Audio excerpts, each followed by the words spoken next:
and welcome to RMU Live. Today is Wednesday, September 28th, 2022. I'm Kaylee Whitlatch. And I'm Nathan Kingston, and here's what's happening now.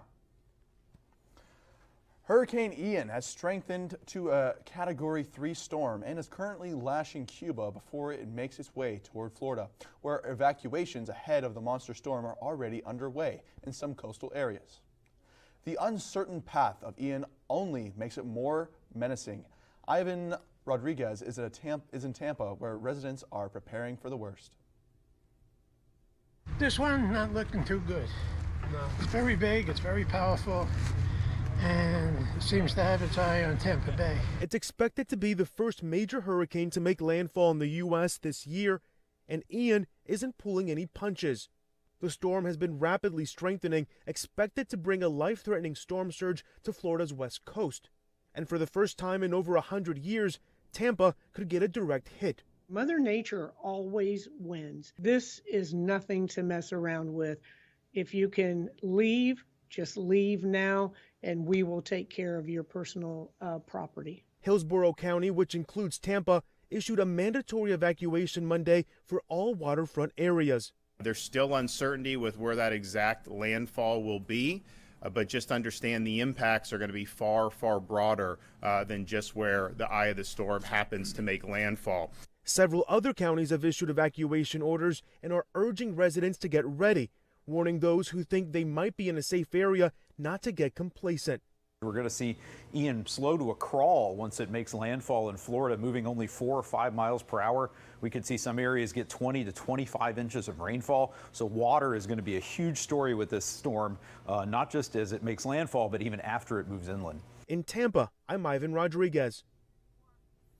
The storm is projected to hit Tampa Bay, is predicted to be one of the worst in the country. 3 people were shot at Kennywood Park on Saturday during the first night of Phantom Fall Fest. 2 15-year-olds and a 39-year-old were wounded near the Music Express ride. A witness reports that one teen accidentally bumped into another teen, a punch was thrown, and shots were fired. Allegheny County Police told WPXI that Kennywood has had issues with teens jumping the fence on Kennywood Boulevard. There are several openings in the wall where a gun could be snuck through. Kennywood plans to reopen Friday while cooperating with authorities during their investigation. They have updated policies including increased police support, a chaperone policy for those under 17, and perimeter enhancements along the fence line.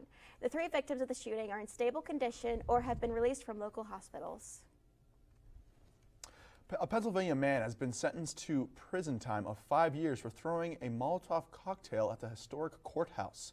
Samson Yohe, 30, has sentenced to 60 months imprisonment for a malicious attempt to destroy a building by fire and explosives, and was also ordered to pay $280 in restitution for having damaged the historic Adams County Courthouse in Gettysburg.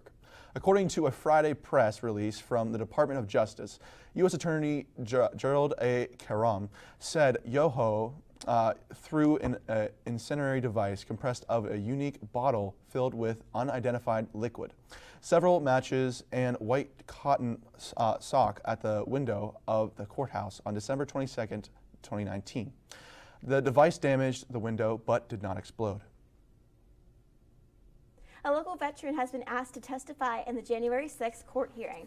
WPXI reported that Walt Lang delivered a plaque made of Potomac marble to the Capitol Police after the attacks in Washington, D.C. Walt says that the committee asked him to testify and wanted to know about his experience as a veteran and citizen. Lang said if the committee needed him, they would know where to find him, and he would continue his fight for freedom. Allegheny County is pushing for more poll workers as the election draws near. The push for poll workers continues across the country and right here at home. Allegheny County elections officials said they still need about 3,700 workers to get where they want to be on November 8th. Age is a factor with most poll workers in the country, and they are senior citizens. There is an effort to inject young blood into the process. Groups like Vet the Vote are also trying to fill these empty spots. The group was starting just a few months ago with the goal of signing up 100,000 veterans and family members to serve as poll workers. The group has helped register about 2,000 people in Allegheny County after appearing at the Steelers' home opener. As a reminder, there is no early voting in Pennsylvania, but absentee ballots are set to go out soon. As the 2022 midterm elections approach, Democrats pushing for re-election are honing in on issues such as abortion. After the overturning of Roe v. Wade, many Democrats are silent due to their potentially extremist beliefs. Democrats have spent $124 million on advertisements that mention abortion, which represents nearly 20 times more on the issue than the party did in 2018. According to a CBS News poll, abortion was ranked 7th on issues voters rated as very important to their vote. Midterm elections are on November 8th. A man is facing charges after a deadly stabbing in Jeannette, Westmoreland County, Monday night. Investigators were called to South 6th Street in Jeannette just around 9:45 p.m. First responders found a man identified as William Osselburn suffering from stab wounds to the neck, left arm, and torso. Osselburn was taken to the hospital where he later died. Osselburn and 23-year-old Antoine Dupree Thurston II were sitting on a front porch of a home with two other people. Osselburn allegedly began arguing with rent money when Thurston put himself between the two that were fighting, leading to a physical altercation. Osselburn pushed Thornton into the shrub, then Thornton got up and stabbed Osselburn several times. Thurston later fled the scene. A folded knife was recovered 50 feet from the home. Thurston is charged with criminal homicide, and he actually turned himself in to the police Tuesday afternoon.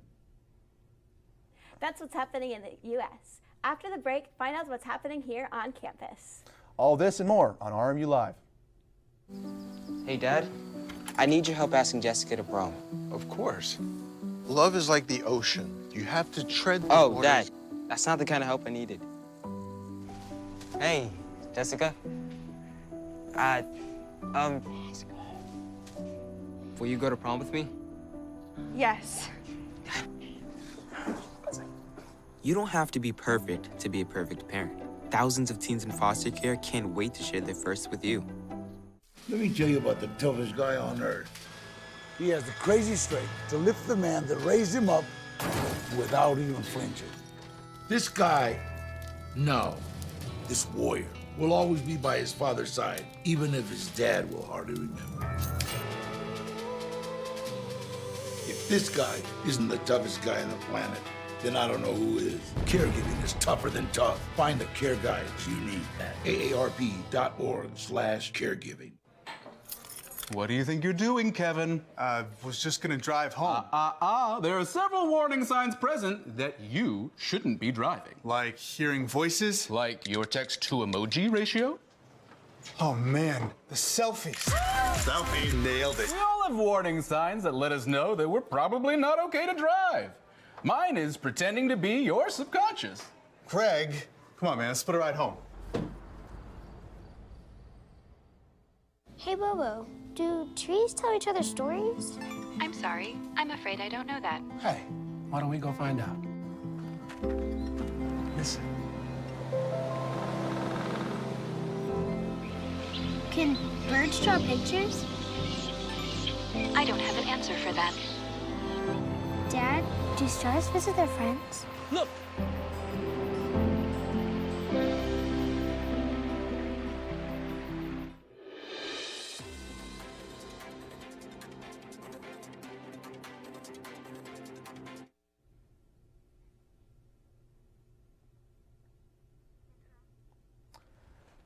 Now we're going to toss it over to one of our main producers here, Julia, who made an awesome package on Conan Gray coming up.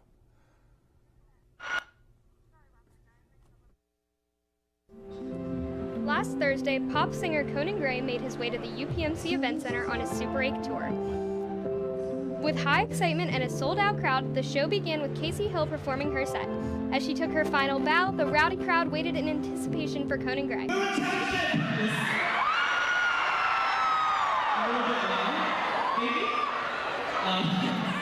I'm so happy to be here. So happy to be beautiful weather and beautiful people tonight. Thank you for coming out.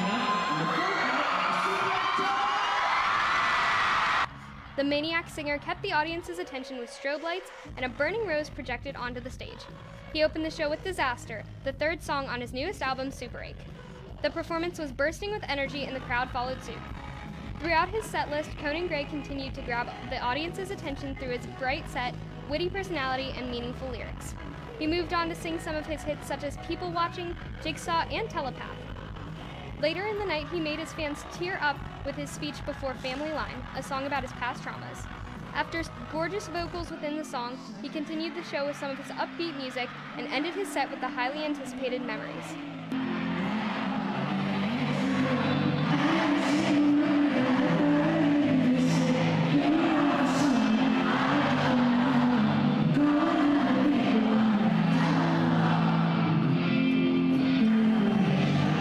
The UPMC Event Center will also be hosting popular artists throughout the next few months, including Bring Me the Horizon, Earth, Wind & Fire, and the 1975. For RMU Century Media, I'm Julia Wozleski.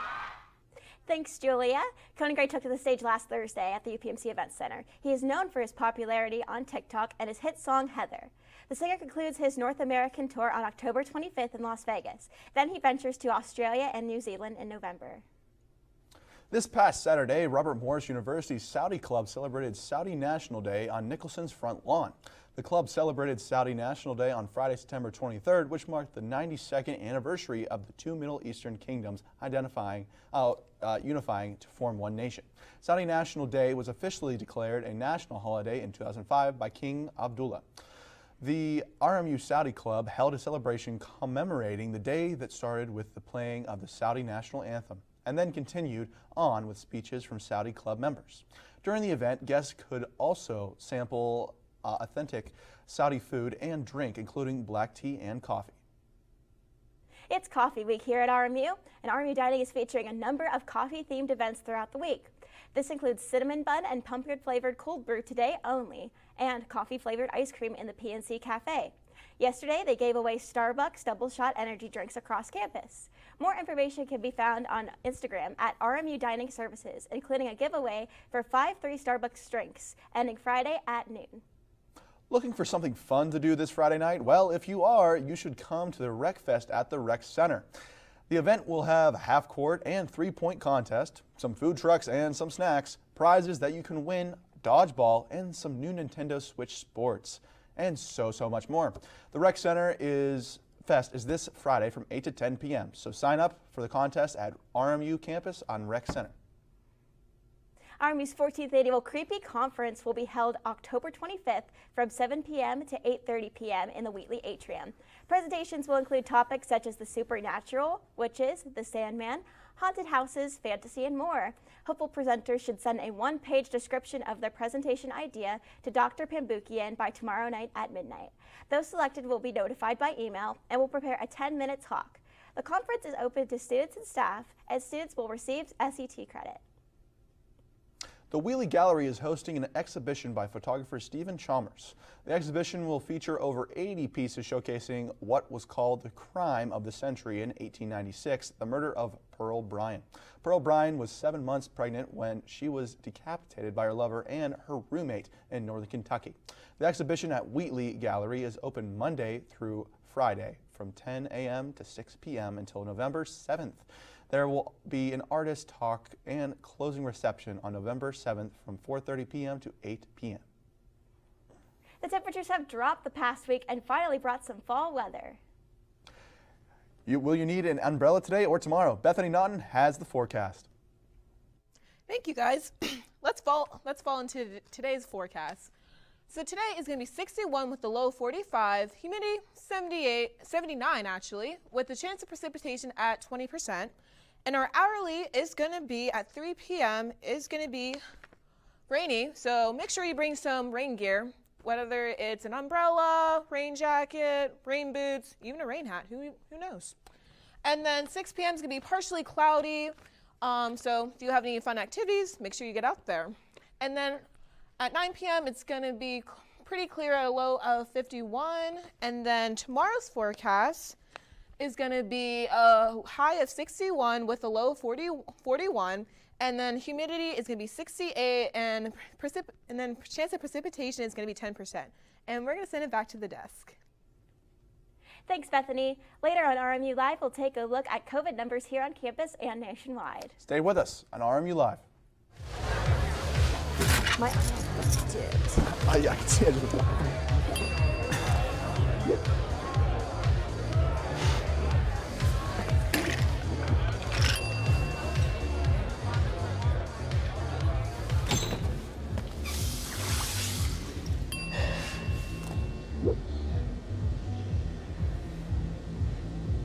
If you need to do something to feel okay to drive, you're not okay to drive. Don't drive buzzed. Maybe you can make retirement happen. After all, you made her college years happen. Opening that education savings account when she was little. Spearheading a campus tour. And another, and another, and another, and another. Bam! Deciphering financial aid. She was like, what? Well, now she's like, you aced planning for college. Now get the tips you need to get on track at aceyourretirement.org. Jason, let's go see your room.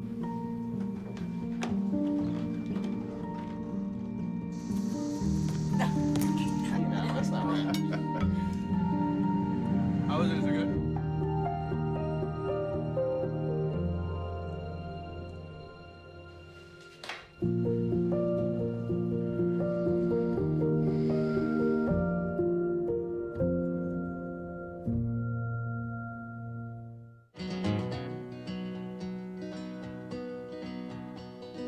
Things could be stranger, but I don't know how. I'm going through changes now. Could spend a lifetime trying to figure it out. I'm going through changes, through all of the strangeness. I'm going through changes now. Welcome back to RMU Live. Let's take a look at the health topics in our country and stay tuned for COVID numbers. Every year in the U.S., as many as 60 million people suffer from symptoms of seasonal allergies. This time of year, ragweed and molds are typically out in full force, and it can wreak havoc on your health.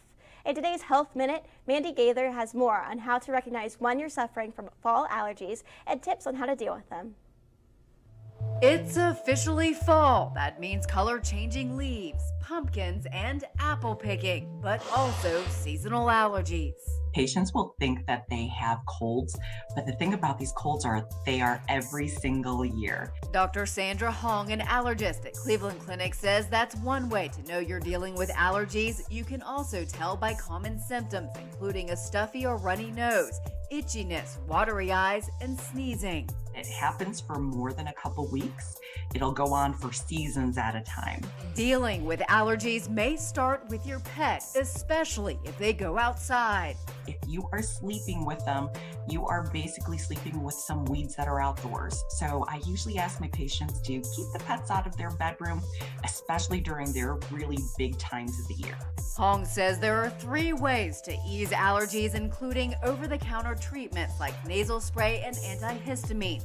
An allergy shot can help, and Hong says you can also avoid what triggers symptoms. Make sure their windows are closed and don't dry any clothing outside, and make sure that when they come in, they take a shower or they wash their hair if they can to get all of that pollen off of them. If none of this works for you, Hong says go see an allergist because there are other therapies that can be used. For Health Minute, I'm Mandy Gaither. Thank you, Mandy. And if you're not getting enough sleep, I've got some bad news. Not only are you exhausted, you're also putting your health at risk.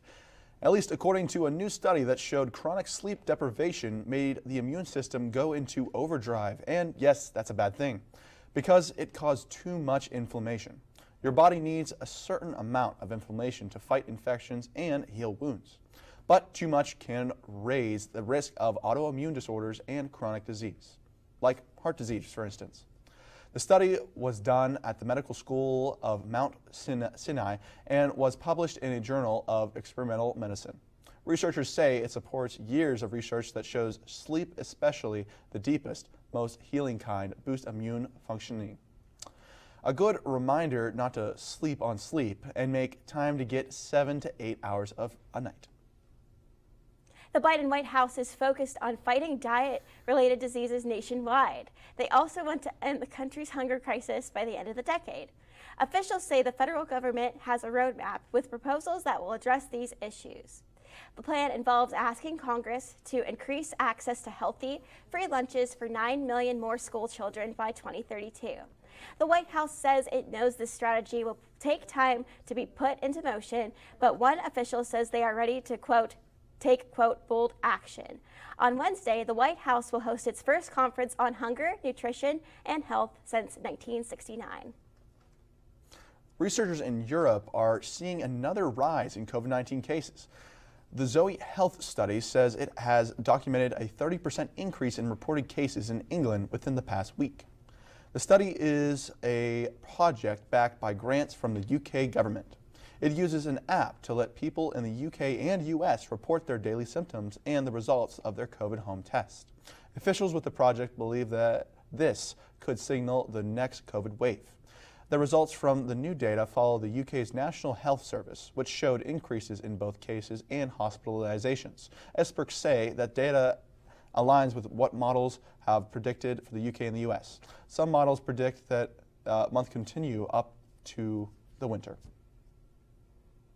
COVID-19 cases are being reported in the United States. As of yesterday, there were more than 49,000 new cases reported and more than 3,700 hospitalizations, and there were 353 new deaths.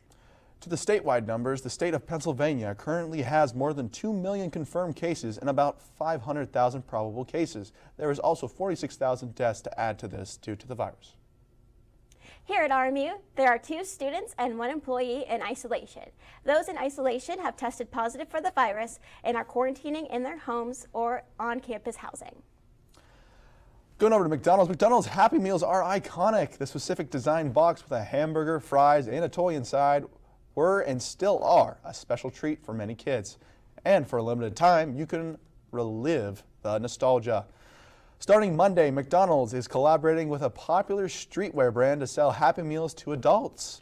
The new adult Happy Meals are called Cactus Plant Flea Market boxes. You can order them with a Big Mac or 10-piece chicken McNuggets. They come with fries, a drink, and even a toy. The toys are McDonald's famous mascots redesigned, including Grimace, Hamburglar, and Birdie. There's also a new one named Cactus Buddy. No word yet on how much they cost, though. Hurricane Ian is not expected to impact U.S. fuel prices. AAA reports the national average for a gallon is $3.75. That's about 8 cents more than it was last week, but analysts say Ian is not to blame. BP and Chevron have evacuated crews from offshore and natural gas fields in the Gulf of Mexico for safety, but Ian's path is not projected to cross that area. Analysts say the loss of roughly 485,000 barrels a day from these evacuations will be minor for overall production. After the break, we'll take a look at what's happening in the world of sports and entertainment. And we'll get one last look at the weather. Stay with us.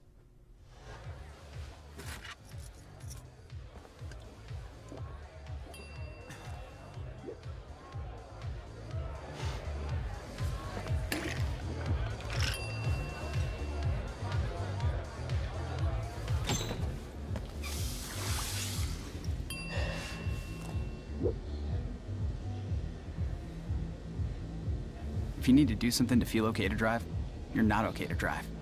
Don't drive buzzed. Maybe you can make retirement happen. After all, you made her college years happen. Opening that education savings account when she was little. Spearheading a campus tour. And another, and another, and another, and another. Bam! Deciphering financial aid. She was like, what? And now she's like, you aced planning for college. Now get the tips you need to get on track at aceyourretirement.org. Jason, let's go see your room.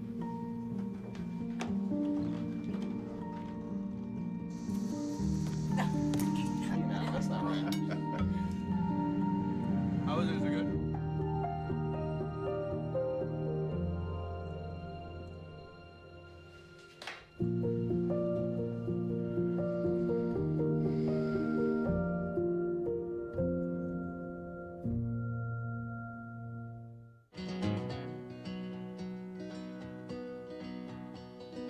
Things could be stranger, but I don't know how. I'm going through changes now. Could spend a lifetime trying to figure it out. I'm going through changes, through all of the strangeness. I'm going through changes now. Hello and welcome back to RMU Live. Let's take a look at what's happening in this week in entertainment and the weather forecast. Let's take a look at how Pittsburgh and RMU sports performed this week. Michael Deemer has the information on how our local teams fared. Thanks, guys. The Steelers got the short week for Week 3 and played on Thursday Night Football against the Cleveland Browns in the early going. George Pickens had a spectacular catch, shades of Odell Beckham Jr. a couple of years ago, with a one-handed catch in the first quarter. The Steelers had a last-ditch effort to score on their final drive, but a fumble in the end zone doubled the Browns' lead with 10 seconds to play as the Browns won 29-17. Mitch Trubisky had 207 yards in the air on Thursday night. Deontay Johnson led the way receiving with 86 yards. Najee Harris had 56 yards and a touchdown on the ground. The Pirates continued to limp their way through the 2022 season, beginning a four-game series against the Cubs at PNC Park. The Bucs fell in Game 1 thanks to a hot 2-0 start in the second inning. Brian Reynolds went 3 for 3 and 2 walks in the loss as they lost 3-2. Game 2, the Pirates were up 4-2 after 3, but a 3-run Cubs sixth inning as the eventual game-winning run came across the plate in the top of the 8th. Chicago won 6-5. Game 3, the Pirates got on the board early in the first, and then the floodgates opened with a 5-run inning, leading to a 6-0 win for Pittsburgh. The Cubs fired back in the finale with 3 runs in the 5th, 3 runs in the 7th, and 2 runs in the 8th for an 8-2 decision in favor of the Cubs. In Colonial sports, the football team returned to the Joe after their bye week on Saturday and faced East Tennessee State. The Colonials forced the Buccaneers to a punt on the first 2 drives, but ETSU scored a touchdown in 5 straight possessions, having a 42-0 lead at the half. Jake Simmons was replaced by quarterback Corbin LaFrance as the third quarter began. As the Colonials could not get any offense all day, as they scored it was a garbage time fourth quarter field goal to make it 45-3. The volleyball team went up to Wisconsin over the weekend, facing Horizon League's Green Bay and Milwaukee. Colonials were swept in both matches as they dropped 0-3 in conference play. The men's soccer team came back home on Saturday as they faced Purdue Fort Wayne at the Neck. The match ended in a scoreless draw, with each team getting 1 point in the standings. The women's squad traveled to Fort Wayne on Thursday against the Mastodons. The Colonials were held scoreless in a 2-0 loss as the squad came home on Sunday and they hosted Detroit Mercy. The Colonials came back after allowing an 11th-minute goal, but they scored 2 of their own, including one in the 82nd minute from Elisa Corvalan to get their first win in conference play. That's all from sports. Let's head back to Kaylee and Nate. Thank you, Michael Deemer. Netflix is leaning into gaming. The streaming service announced it is opening its own in-house video game studio in Helsinki, Finland. Netflix launched its gaming arm in a little over a year ago. Since then, it was acquired 3 other gaming studios and introduced 32 games on the platform. They have been downloaded some 30 million times. The new venture comes as Netflix has faced hurdles this year. The company lost subscribers for the first time in more than a decade. Stocks have also plunged more than 60% in 2022. While Hurricane Ian tears up the Floridian coast, let's take a look at this week's weather here in the Pittsburgh area. Will we get any rain this week? Bethany Naughton has the forecast. Thank you, guys. Here's our 5-day forecast. Wednesday is going to be raining with a high of 58, low of 35, so make sure you bring your umbrellas. Thursday is going to be partially cloudy with a low of 61 with a low of 41. Friday is going to be partially cloudy with a high of 65 with a low of 49. Saturday is going to be 65 with a low of 59 and raining. Sunday is also be raining with a high of 62 with a low of 50. So also make sure you bring your umbrellas this weekend. And hopefully you guys have a good week, and we're going to send it right back to the desk. Thanks, Bethany. That's all for us here on RMU Live. I'm Kaylee Whitlatch. And I'm Nathan Kingston. And for Bethany Naughton and Michael Deemer, thanks for sticking with us. Have a great week.